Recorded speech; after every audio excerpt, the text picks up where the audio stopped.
ડભોઈના સાઠોદ ગામે મોટો ભ્રષ્ટાચાર સામે આવ્યો છે। ગામના આદિવાસી વિસ્તાર બારી શેરીમાં બોર મોટર પંપ વગર 2.44 લાખ રૂપિયાનું બિલ ચૂકવાઈ ગયું હોવાનો આક્ષેપ છે। ગામના નાગરિકોએ આક્ષેપ કર્યો છે। આ કોન્ટ્રાક્ટર મહાદેવ ટ્રેડર્સના કેયુર ઠાકોર જે તાલુકા સંગઠનના ઉપપ્રમુખ છે અને ભાજપનો હોદ્દો ધરાવે છે।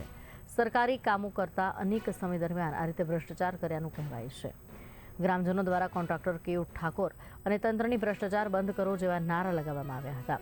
પીવાના પાણીની કમી તેમજ ગામના વિકાસને લઈ વિલંબના કારણે ગ્રામજનોમાં ભારે આક્રોશ હતો। જાગૃત નાગરિકે આરટીઆઈ દ્વારા માહિતી માંગી, પરંતુ ગ્રામ પંચાયત અને તાલુકા પંચાયત પાસેથી યોગ્ય માહિતી આપવામાં ન આવી, જેનાથી ગામના તલાટી વહીવટદાર દ્વારા બિલ ચૂકવવામાં આવ્યો હોવાનો આક્ષેપ થતા ગ્રામજનો તંત્ર વિરુદ્ધ હાય હાયના નારા લગાવતા દેખાયા।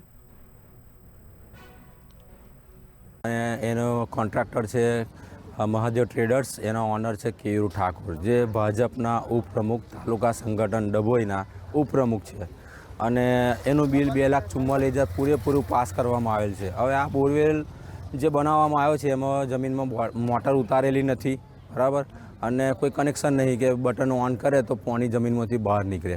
તો 450 લોકો એ આદિવાસી વિસ્તારમાં રહે છે અને આ એમના માટે સ્પેશિયલ કરવામાં આવ્યો હતો।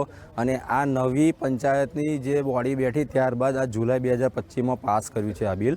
અને એમાં અમારા ગામના તલાટી રક્ષિતાબેન અને વહીવટ અધિકારી સિદ્ધરાજ સોલંકી આ બંનેએ સહયોગ કરી।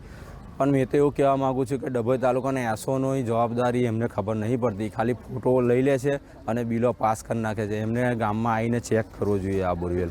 ગામની અંદર જે બોરવેલ કરવામાં આવેલો છે એ બોરવેલ આજ સુધીની અંદર એમાં કોઈ સેક્શન પાઇપ નથી ઉતારેલી, કોઈ મોટર પંપ નથી ઉતારેલો કે કોઈ વીજળી કનેક્શન નથી આપેલું। તો આ છતાં આના 2,44,000 ઉપાડી લીધેલા છે અને આ બોરની અંદર ગ્રેવલ પણ નથી નાખ્યા। ગ્રેવલ પણ એવા ને એવા છે। આમાં કોઈ બાળક રમતો આવશે અને પડશે એની જવાબદારી કોની રહેશે? અને આ બારસીની અંદર આ વોર્ડ નંબર 8ની અંદર મને વગર પૈસે લોકોએ ચૂંટ્યા છે અમને, તો એનો મતલબ હું તો અમારે તો કંઈક તો ઉજાગર કરવું પડે। આ હવાળો પણ બનાવ્યો છે એ પણ એમને કોઈ ઉપયોગ લાગતો નથી અને આ બોરવેલ એવો જગ્યાએ બનાવ્યો છે અહીં રાજકોટની અંદર પાણી આવે ત્યાં ખેર ખેર પાણી આવે છે, બોરવેલ બી અંદર ડૂબી જાય એવો ઘાટ છે, તો હું એ ગંદુ પાણી આ એ પીશે, પબ્લિક પીશે। મોટર જ નથી નાખી તો પાણી કેવી રીતે આવશે? તો મોટર નાખે તોય પણ પાણી પબ્લિક એ જ પીવાની ને, ગંદુ જ પીવાનું। અહીં બોરવેલ કરવાની જગ્યાએ ત્યાં કરવો તો એમના મકાનો નજીક તો એ લોકોને કામ આવતો। હા, એ હાલ મુદ્દો આવ્યો છે, એની તપાસ કરીને જાણ કરી દઈશું। મહાદેવ ટ્રેડર્સના નામે 2,44,000 આપની સહીથી ઉપડી ગયા છે। કોણ છે મહાદેવ ટ્રેડર્સના ઓનર? હા, એ કેયુર ઠાકોર કોન્ટ્રાક્ટર છે, એમનું છે। તો આપ અને વહીવટદાર સિદ્ધાર્થની જે સાઇનથી ઉપડ્યા છે પૈસા, શું કહેશો? હા, એ હવે જોઈ લઈએ, એક રેકોર્ડ જોઈ લઈએ શું છે, જાણ કરી દઈએ। વગામાં બનાવેલો ટ્યુબવેલ જે હાલમાં બંધ હાલતમાં છે, આશરે લગભગ 1 વર્ષ કે 6 મહિના જેવું થયું હશે,